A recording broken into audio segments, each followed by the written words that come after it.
നമസ്കാരം, news prime മലയാളത്തിലേക്ക് സ്വാഗതം. ആണവായുധമുണ്ടാക്കാനോ അത് ഒരു രീതിയിലും പ്രയോഗിക്കാനോ യാതൊരു അനുമതിയും ഇസ്രായേൽ എന്ന രാജ്യത്തിന് കൊടുത്തിട്ടില്ല.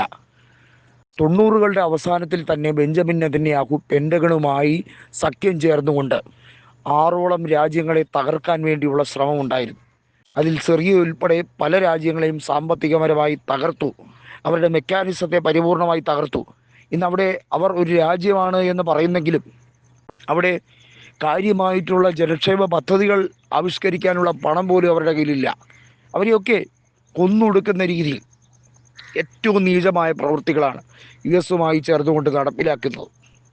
അമേരിക്ക സദ്ദാം ഹുസൈനെ കൊന്നത് എന്തിനാണ്? എണ്ണയ്ക്ക് വേണ്ടിയാണ്. എന്തുകൊണ്ടാണ് മുഅമ്മർ ഗദ്ദാഫിയെ കൊന്നത്? ഇതിനെല്ലാം പിന്നിൽ എന്താണ്?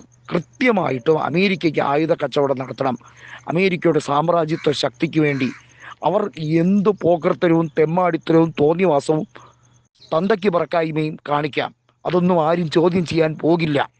അവർ കാണിക്കുന്ന ഈ അഴിഞ്ഞാട്ടത്തെ പരിപൂർണമായി അംഗീകരിക്കുന്ന കുറേ കോമാളികളാണ് ദൗർഭാഗ്യവശാൽ നമ്മുടെ ഈ രാജ്യം ഭരിക്കുന്നത് എന്ന് വേണമെങ്കിൽ പറയാം. ട്രംപ് മൈ ട്രൂ ഫ്രണ്ട് എന്നും പറഞ്ഞ് ഒരു ചുക്കും ചുണ്ണാമ്പും അറിഞ്ഞുകൂടാത്ത അക്ഷരാഭ്യാസമില്ലാത്തവർ കയറി ആ സീറ്റിൽ ഞെളിഞ്ഞിരുന്നാൽ ഇതും ഇതിനപ്പുറവും സംഭവിക്കും എന്നുള്ളതാണ് യാഥാർത്ഥ്യം.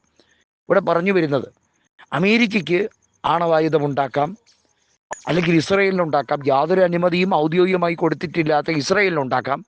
ഇറാന് ആണവായുധം ഉണ്ടാക്കിക്കൂടാ. ഇറാൻ്റെ ആണവായുധ പരീക്ഷണങ്ങളെക്കുറിച്ച് അറ്റോമിക് എനർജി ടെസ്റ്റ് ചെയ്യും.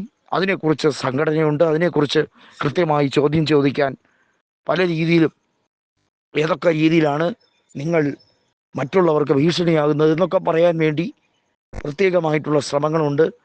മനസ്സിലാക്കേണ്ടത് യഥാർത്ഥത്തിൽ അമേരിക്ക അങ്ങനെയുള്ള ഒരു റൈറ്റ്സുമില്ല എന്നുള്ളതാണ്. ഇസ്രായേലിനെ സംബന്ധിച്ചിടത്തോളം വരും ദിവസങ്ങളിൽ ഇസ്രായേൽ നടത്തുന്ന നികൃഷ്ടമായ പദ്ധതികൾ എന്തൊക്കെയാണെന്ന് എല്ലാവരും ബോധ്യപ്പെടേണ്ടത് അനിവാര്യമാണ്. അമേരിക്കയുമായി ചേർന്ന് ഇറാനെ പരിപൂർണമായി തകർക്കാൻ ശ്രമിക്കുമ്പോൾ അറബ് രാജ്യങ്ങൾ അവർ ഏതൊക്കെ രീതിയിൽ നിർവീര്യമായി മിണ്ടാതിരിക്കാമോ അവർ അമേരിക്കയ്ക്ക് വേണ്ടി എയർബേസുകൾ തുറന്നു കൊടുക്കുന്നു. അമേരിക്കയ്ക്ക് വേണ്ടി താൽക്കാലിക ലാഭത്തിന് സ്വന്തം വ്യക്തിത്വം പണയം വയ്ക്കുന്ന സൗദിയും ഒമാനും ഖത്തറും ഒക്കെ മനസ്സിലാക്കേണ്ടത്, അവിടുത്തെ ഭരണാധികാരികൾ മനസ്സിലാക്കേണ്ടത്, അവർക്ക് ഇറാനെ തകർക്കണം പരിപൂർണമായി.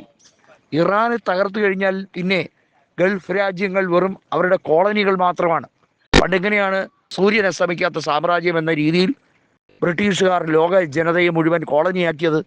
അതുപോലെ തന്നെയാണ് കോളനിവൽക്കരണത്തിന് വേണ്ടി അമേരിക്ക ശ്രമിക്കുന്നത്. ഇസ്രയേൽ എന്ന് പറയുന്ന ഒരു കുഞ്ഞു രാഷ്ട്രമെന്ന് വിളിക്കാൻ മാത്രമുള്ള വിസ്തൃതി പോലുമില്ല.